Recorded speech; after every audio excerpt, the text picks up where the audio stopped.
Nobody may accept my view, but till my death I will believe it, that disruption cannot be the effective parliamentary intervention.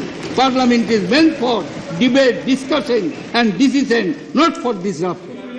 Let us search ourselves, our own heart. 14 Lok Sabha, 15 Lok Sabha, even 13 Lok Sabha. How many hours we have wasted for simply disruption?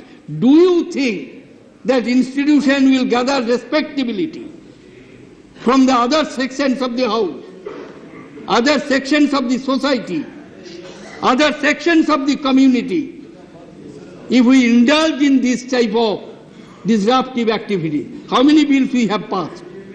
You are lamenting that major economic issues have not been discussed. Yes, I was getting ready. I was getting ready even for a simple format. Discussion on inflation.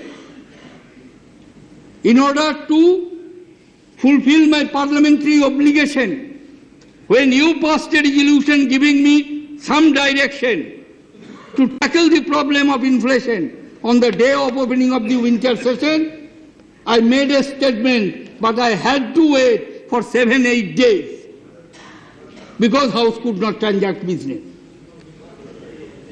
Whatever you demanded, what is wrong if you would have debated FDI instead of coming 20 members on the floor of the House that we don't want FDI?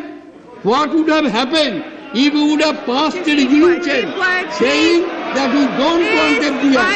Please don't interrupt. I am not going to. I am not going in. Please. The short point which I am. Yes, I know. I have differences.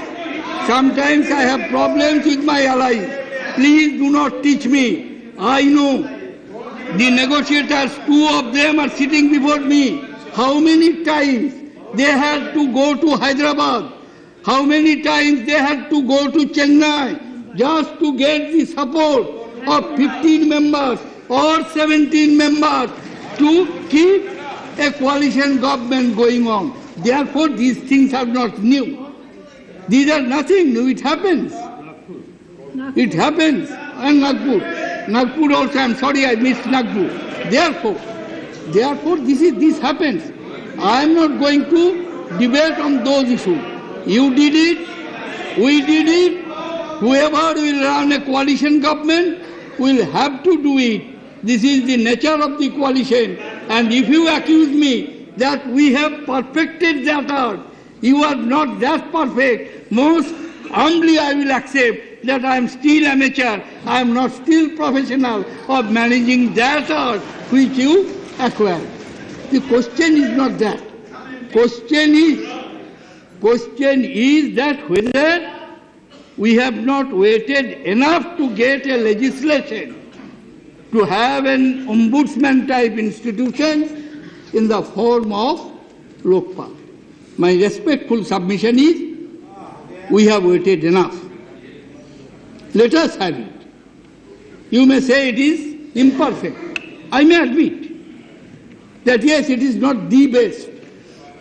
But that does not mean in order to achieve the best, we will give up good. It is not worst. It is not bad.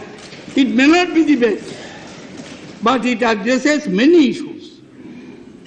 It incorporates many suggestions. The official amendments which will be coming shortly to you, even when you made your concerns, for instance, leader of the opposition suggested, and all of them treated that Uttarakhand is a model Lokayukta Bill. And what happened? Even the Chief Minister, Mr. Shashi Tharoor, quoted the relevant provision from that Lokayukta Bill. Chief Minister cannot be brought within the purview of Lokayukta unless the entire body, and that means 100%, they agree to it. And here we suggested 3/4, you are taking objection to it. But still that, accepting your suggestion as leader of the opposition stated, I am making the amendment. Necessary amendment will be moved by my colleague Narayan Swamy. We are accepting 2/3. I am amending that. There were concerns expression in respect of Article 24, Clause 24, and therefore, Clause 24, we are amending except Clause 24(1), the subclause 2, subclause 3, and explanations, we are deleting. The necessary official amendment will be moved. Laluji expressed his concerns, and rightly so, because when we were having discussions, at the very beginning we suggested that we would not like the armed forces to be brought within the purview of Lokpal, because they have their separate structure, they have their separate systems. Necessary amendment is being brought by amending the definitions and adding that those who are covered by the Indian Army Act, Indian Air Force Act, Indian Navy Act, Army Act and Air Force Act is of 1950, Navy Act is of 1957, Indian Coast Guard Act of 1978. They will be outside the purview of the Lokpal. So that has been taken care of. The short point which I am trying to drive at, that government is not insensitive. Government is not insensitive to the suggestions made by the honourable members.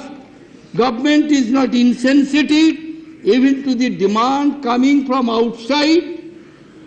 We are giving them due weightage, we are considering them, and we are responding to them to accommodate as far as possible and to bring it within the system. But we cannot allow the system to be destroyed.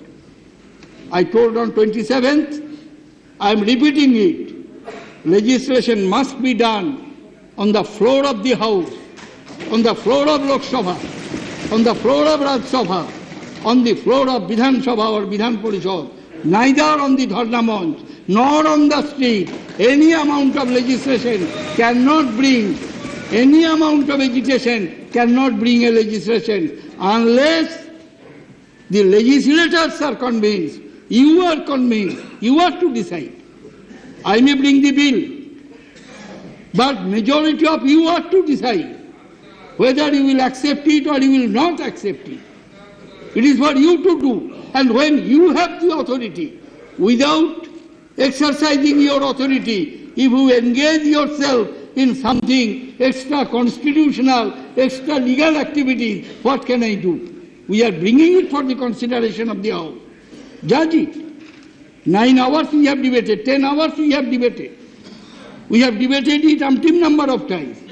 We have debated inside, we have debated outside. Therefore, we shall have to consider this bill. It is not in haste. All aspects we have considered. Yes, there may be some omissions. Always it happens. Question has been raised that you are doing it deliberately, violating the Constitution. No. What most respectfully I submitted when it was objected to the introduction, that let us not play the role of the judiciary. Many a times, even the very first amendment of the Constitution of India took place out of the judgment of Kameshwar Singh versus Maharaja of Darbhanga for the Bihar Land Acquisition Act. Even the Council of States was not constituted. Rajya Sabha was constituted in 1952. Constitution became effective from 26 January 1950. Central Assembly, Constituent Assembly was converted into provisional Lok Sabha. That provisional Lok Sabha made the first amendment of the Constitution out of the judgment of Supreme Court in a case. It happens. It is their job. It is our job. They declared bank nationalization, ultra vires. Abolition of privy purse, ultra vires. Indira Gandhi broke the fourth Lok Sabha, went to the people. Surely Advaniji will recollect one of our major objective was, I want to bring social legislation. I do not have the strength enough, number enough. I agree with Jashwant Sinhaji that number is important in democracy. I don't have number enough. You give me enough number, I will amend the constitution which will facilitate to bring social legislation to meet the need of the people. Indian electorate gave, and that brought 24th Amendment of the Constitution. Major changes in Article 368. What you see today with so many provisions in Article 368. Before 24th Amendment it was not there. Battle with judiciary will go on. And this is not unhealthy for democracy, because we represent the will of the people. Judges, they explain the law in the context of the practice, convention, norms and law. That's why after Goloknath's case in mid-60s comes the 24th Amendment, and again Supreme Court asserts its right through the Keshavananda Bharati's case. So nothing wrong. This is healthy sign of democracy.